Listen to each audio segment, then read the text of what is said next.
कल्पना कीजिए, आपने पूरी जिंदगी मेहनत करके बैंक में लाखों रुपए जमा किए, लेकिन अचानक आपकी मृत्यु हो जाती है। अब सवाल ये है, क्या बैंक आपके पैसे अपने पास रख लेता है?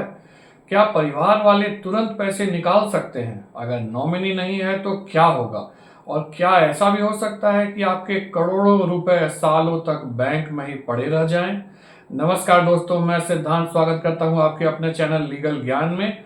आज हम जानेंगे कि आपकी मौत के बाद आपके बैंक अकाउंट, एफडी, लॉकर और जमा पैसों का कानूनी रूप से क्या होता है। शुरुआत एक छोटी सी कहानी से करना चाहूंगा। दिल्ली में रहने वाले रमेश जी ने 25 साल नौकरी की और बैंक में लगभग 18 लाख रुपए जमा किए। उन्हें लगता था कि उनके बाद पैसे अपने आप पत्नी और बच्चों को मिल जाएंगे, लेकिन उन्होंने कभी नॉमिनी नहीं जोड़ा।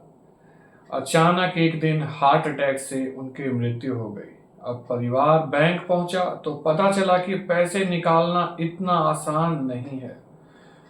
बैंक ने कई कानूनी दस्तावेज मांगे और परिवार को महीनों तक चक्कर लगाने पड़े। यहीं से शुरू होती है असली कहानी। क्या सबसे पहले बैंक अकाउंट फ्रीज हो जाता है? तो इसका जवाब है, ऐसा बिल्कुल भी नहीं होता है। जब बैंक को खाता धारक की मृत्यु की आधिकारिक जानकारी मिलती है तो बैंक उस अकाउंट पर अतिरिक्त निगरानी लगाता है, लेकिन हर अकाउंट तुरंत बंद नहीं होता। यह इस बात पर निर्भर करता है कि नॉमिनी है या नहीं, ज्वाइंट अकाउंट है या नहीं, कानूनी उत्तराधिकारी कौन है। यहां हम कुछ एग्जाम्पल से समझने की कोशिश करते हैं।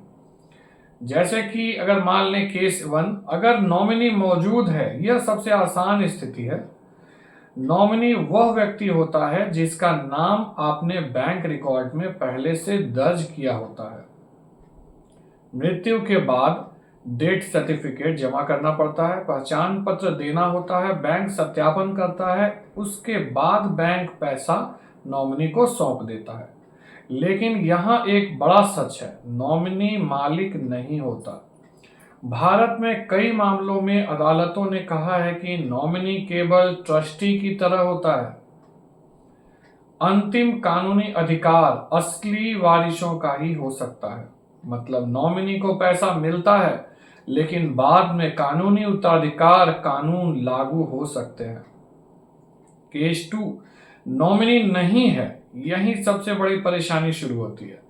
परिवार को साबित करना पड़ता है कि वे कानूनी उत्तराधिकारी हैं। इसके लिए मांगे जा सकते हैं आपसे कुछ डॉक्यूमेंट्स, जैसे death certificate, legal heir certificate, succession certificate, affidavit, पहचान पत्र। कई बार प्रक्रिया में महीनों लग जाते हैं।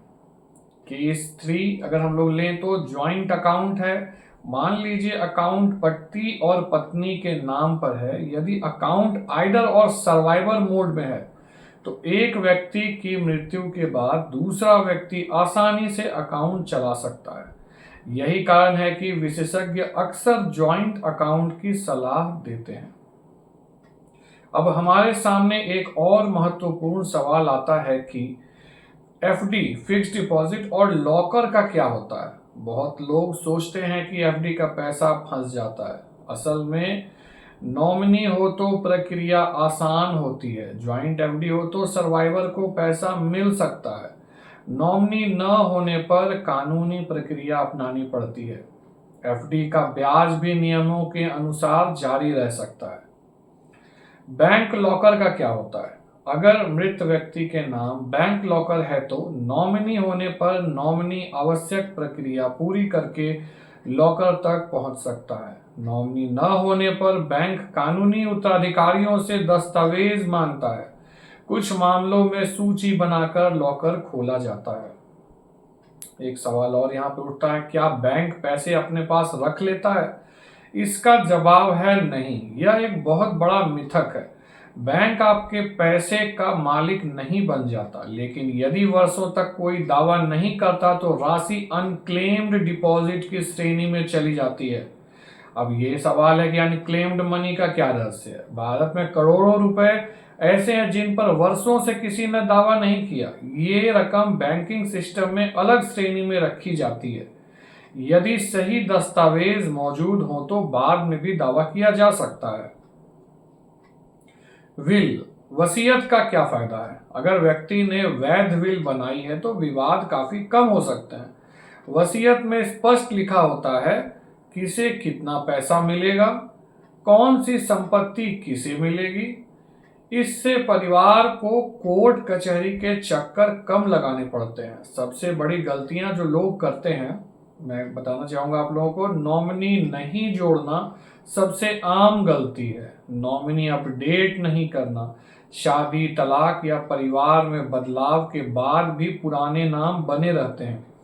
परिवार को अकाउंट की जानकारी न देना, कई बार परिवार को पता ही नहीं होता कि कितने बैंक अकाउंट हैं।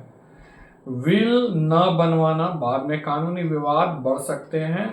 आप लोगों के लिए कुछ महत्वपूर्ण पॉइंट्स हैं जो जरूर ध्यान में रखें और अभी जाके चेक करें। अगर आपका बैंक अकाउंट है तो आज ही नॉमिनी चेक करें, एफडी में नॉमिनी जोड़ें, लॉकर में नॉमिनी जोड़ें, महत्वपूर्ण दस्तावेज सुरक्षित रखें, जरूरत हो तो विल तैयार करें।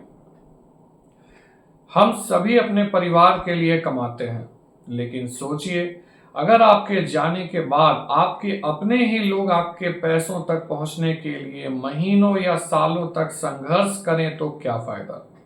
सिर्फ 10 मिनट निकालकर नॉमिनी अपडेट करना और जरूरी दस्तावेज व्यवस्थित रखना आपके परिवार को भविष्य की बड़ी परेशानी से बचा सकता है, क्योंकि असली विरासत सिर्फ पैसा नहीं बल्कि अपने परिवार के लिए छोड़ी गई सुरक्षा भी होती है।